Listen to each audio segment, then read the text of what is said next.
So you've got your papers ready, you're all set to go off to with your legal team to go and see the authorities about getting your residency on the island of Cyprus. But there are a few things you have to do, and one is to go and visit the Mukthar. So who is the Mukthar, what do they do, and why do they do it? Keep watching and I'll let you find out. My name is Brian James. I'm on my path to Paphos. I'm a dual national Brit and Irishman who's come across in April 2025 to start my new life on the beautiful island of Cyprus. And I'm applying for an MEU1 type residency at the moment, which as an EU citizen gives me work and residency rights in Paphos. So as part of that, I'm giving you some of the gen and the information that I've had to go through to try and find out how to do this.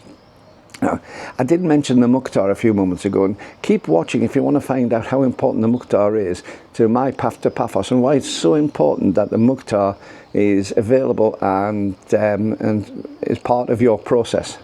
But let's find out first of all, what is a Mukthar? Well, you can go on all sorts of details, but in very, very simplistic terms, he or she is the elder statesman of the area, the elder statesman of the village or town, and effectively the mayor, the elected representative of the area. So if you think about it in UK terms, the mayor, and probably the same in the States if you consider that, it would be the mayor of the area. Now, this person is incredibly, incredibly important to us because they're the people who can basically sign off what's needed. They're the ones who know the area, they know everybody in the area, they know what's going on.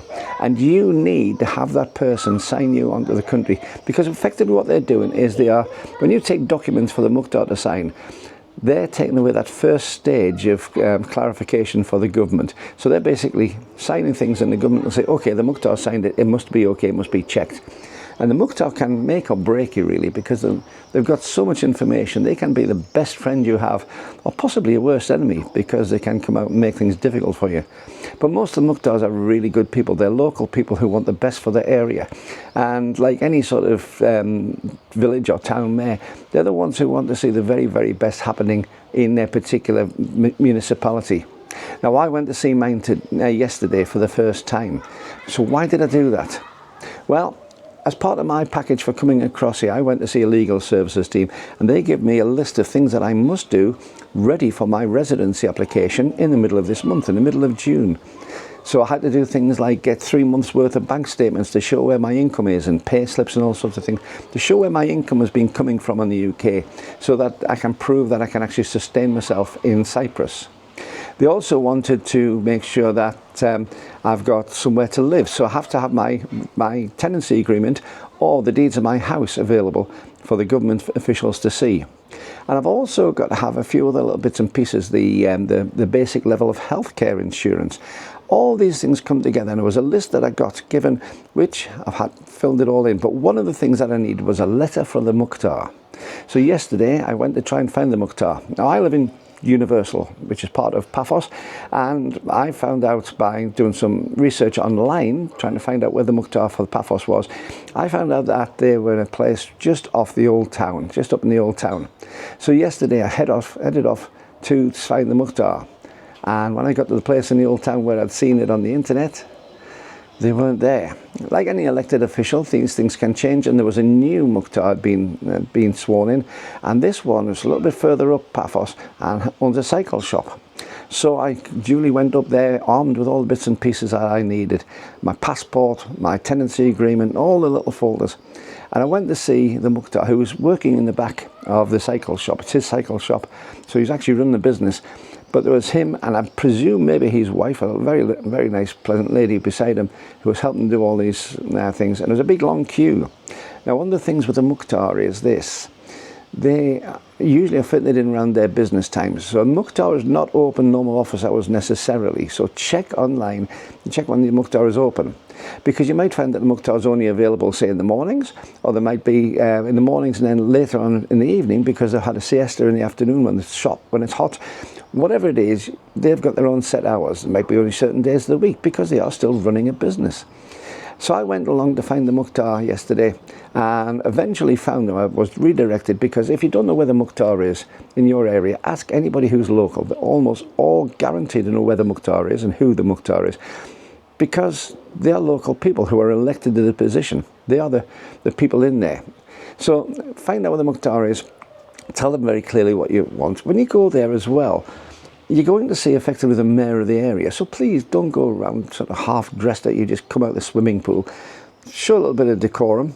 Show yourself at your best. Go and see the Mukthar in a reasonable state of dress and be courteous. They're doing you a favour. They're really looking after you. So again, be very, very courteous to the Mukthar. They're an official of the place, and really, you know, they've worked for that respect, so they deserve it.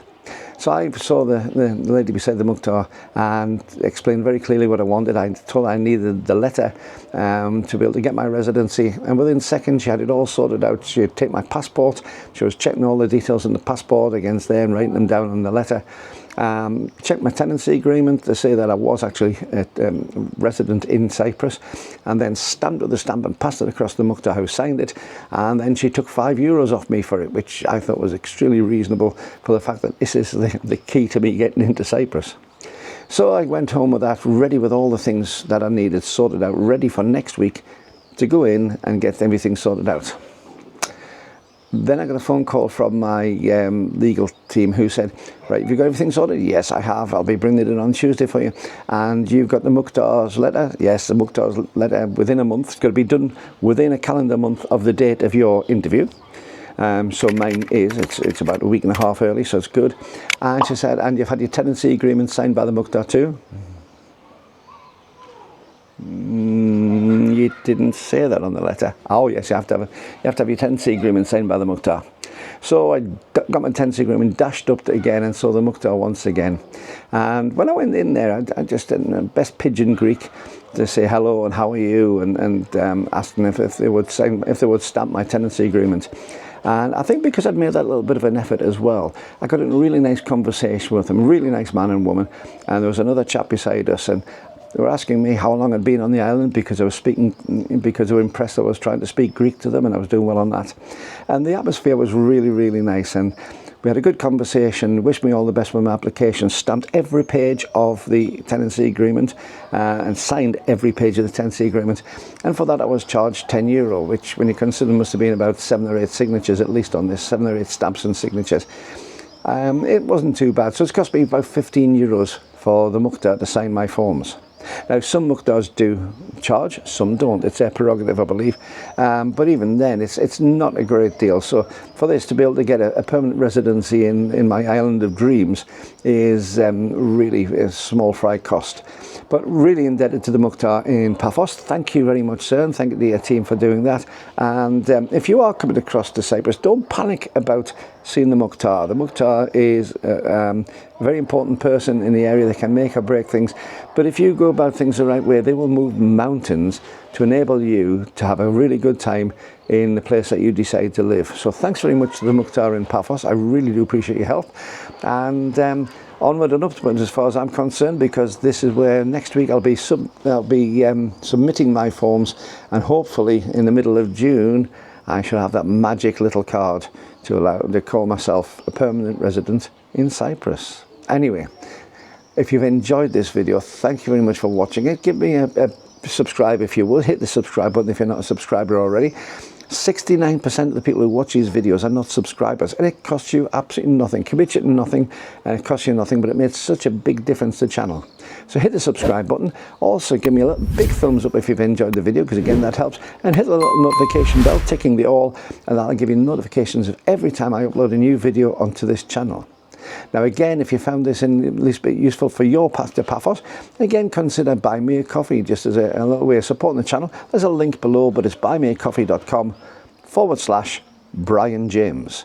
So buymeacoffee.com/Brian James, but that's down in the description where there's a couple of Amazon affiliate links and things which again help support the channel. Anyway, till the next time, keep on your path to Paphos, keep on aiming towards your dream, and until I see you on the island, if I don't see you beforehand, then I'll look forward to seeing you when you come to the wonderful island of dreams of Cyprus. Bye bye.